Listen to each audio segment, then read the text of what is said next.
The following fanfic reading contains graphic content that may be disturbing to some viewers. If this is not to your liking, you are free to click off the video now. You have been warned. The Hooficure, written by InkFathom.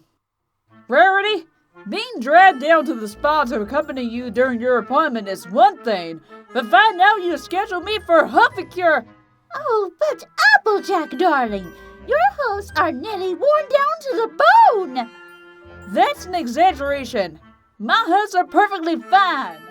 Maybe so, but you must admit they are looking quite ragged. What was your last cleansing? Applejack examined her hoof, noting the large clumps of soil and dust that had accumulated behind the walls. I'd say about a month ago. Oh my goodness! This is much worse than I anticipated! The dramatic unicorn took Applejack by the foreleg and whisked her off to the appointment desk of Aloe and Lotus. Oh, hello! She exclaimed, speaking to the spa ponies. My dear friend, Applejack, she continued, pushing her companion forward, is in desperate need of a deep cleansing Hooficure straight away. She levitated a bulging bag of bits onto the counter. I will be paying, of course. Aloe and Lotus sped out to escort Applejack into the spa room, eager to treat the farm pony with a wealthy friend. Hey! I never agreed to this! Rarity! See you in an hour, Applejack. I'll meet you outside the spa house at your appointment. The farm pony growled as she was led into the Hooficure room. Tricked me! Lied to and bamboozled by my very own friend! Why wouldn't I get my hooves on that prissy, nitpick drama queen? Oh! Her rant was cut off as she was pushed onto a stretched-out chair, forcing her belly upwards and making her hooves stick out. Huh? Lotus appeared, a hoof file in her teeth. Relax, darling. If your hooves are clenched, we cannot file them. Oh. Realizing for the first time that she was gripping the armrests, Applejack sheepishly released them and held out her foreleg. Awful sorry about that. I'd never gotten a professional Hooficure before. It's fine. Lotus proceeded to shape down the uneven ends of Applejack's hoof. After a few moments, the farm pony closed her eyes and sighed. The silence enveloped her, the only sound being the rhythmic movement of the file across her hoof. As she breathed deeply, the soothing aromas of the herbal products around her permeated her nose. This was pretty relaxing. She wondered why she had never gotten a Hooficure. She could probably spare time for one every now and then.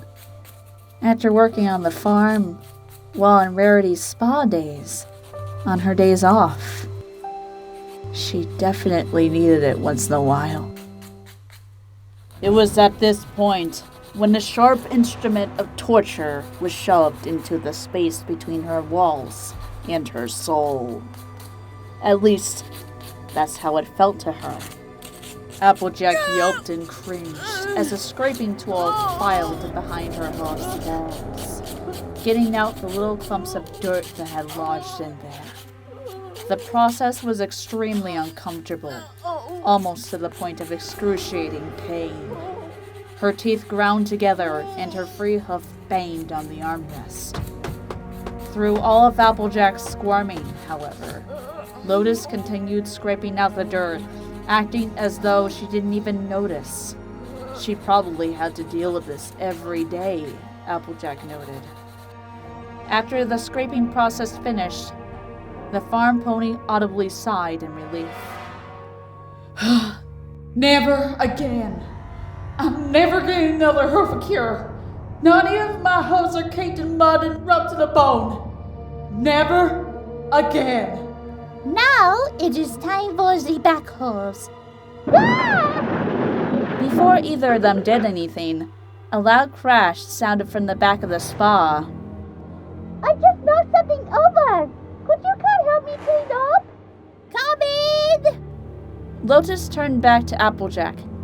Terribly sorry. I will be back in a moment. As she trotted off, she shouted, What did you knock over? Applejack took this window of opportunity to escape. Nope, she said to herself, leaping off the chair. I'll go through that again.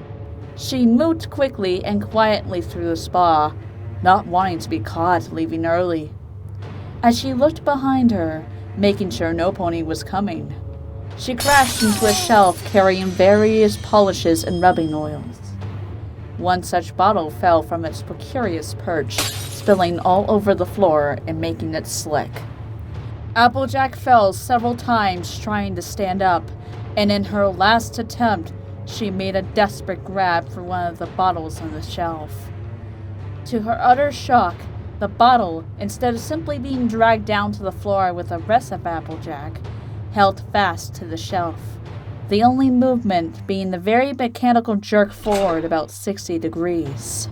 The orange earth pony gasped as the entire wall then moved, rotating in place and dragging her around. Regaining her bearings, Applejack looked up to assess her situation. Her eyes widened, her jaw slack. What she saw shocked her to her core. The room towered around her, gray metal lit up by an eerie green light. Huge steel containers sat in a line, mechanisms at the top of them chugging and steaming. Glass tubes ran from these containers to an even bigger tub in the center of it all. Gooey, gray substances slid through the tubes and congregated in the tub, mixing together with green dye. Applejack sat and stared, jaw gaping. What was all of this? What was it for? And why the hay was it all behind a wall in the Ponyville Spa? Then she noticed that the metallic tubs each had labels on them. She took a step forward, squinting her eyes as she read the words aloud. Unicorn horn, Pegasus feathers, hoof shavings, mane clippings, distilled sweat, soil scrapings. She started breathing heavily as she took in the meaning of these labels. Breasts turned to gas, which then turned to dry heaving. The Hooficures, the Hornicures, the preenings, the sauna. It wasn't for the rejuvenation and relaxation of the Ponyville citizens. It was to collect ingredients for...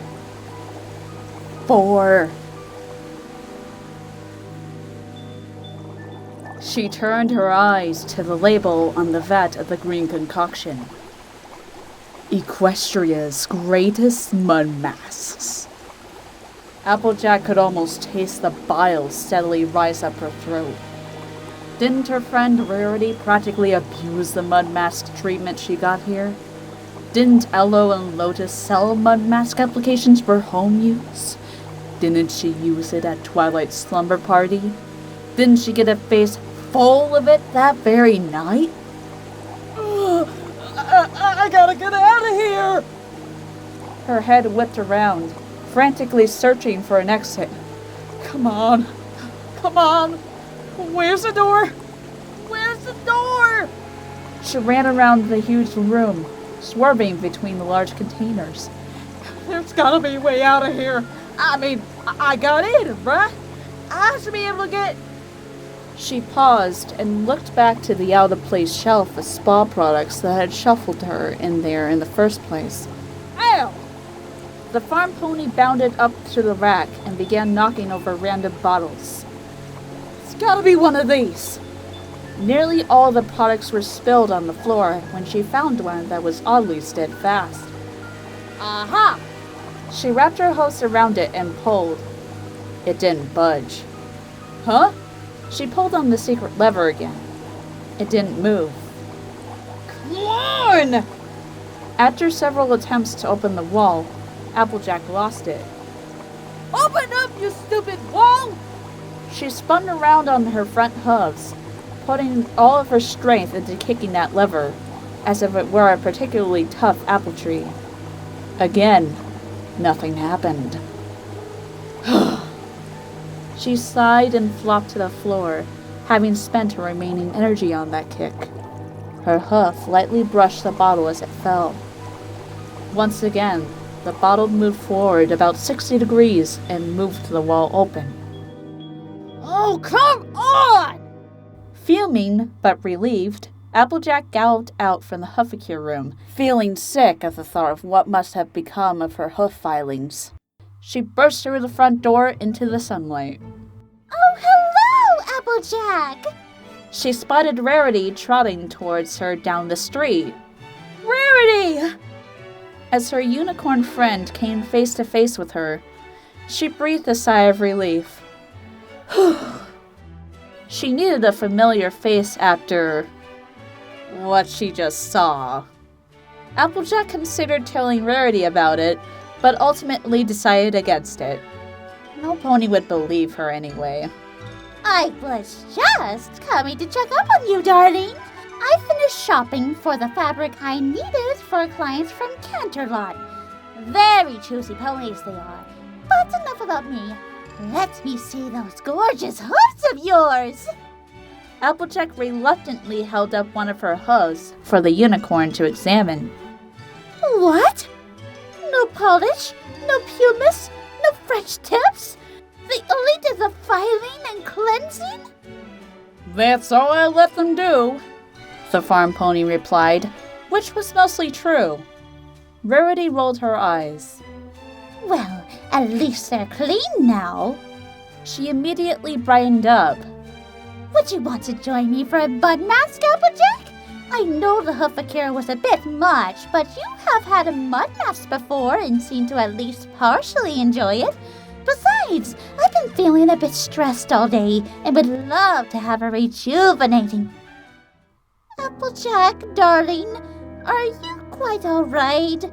You look rather ill. No, Rarity. I'm not okay. You won't believe the stuff I saw. I'm scarred for life.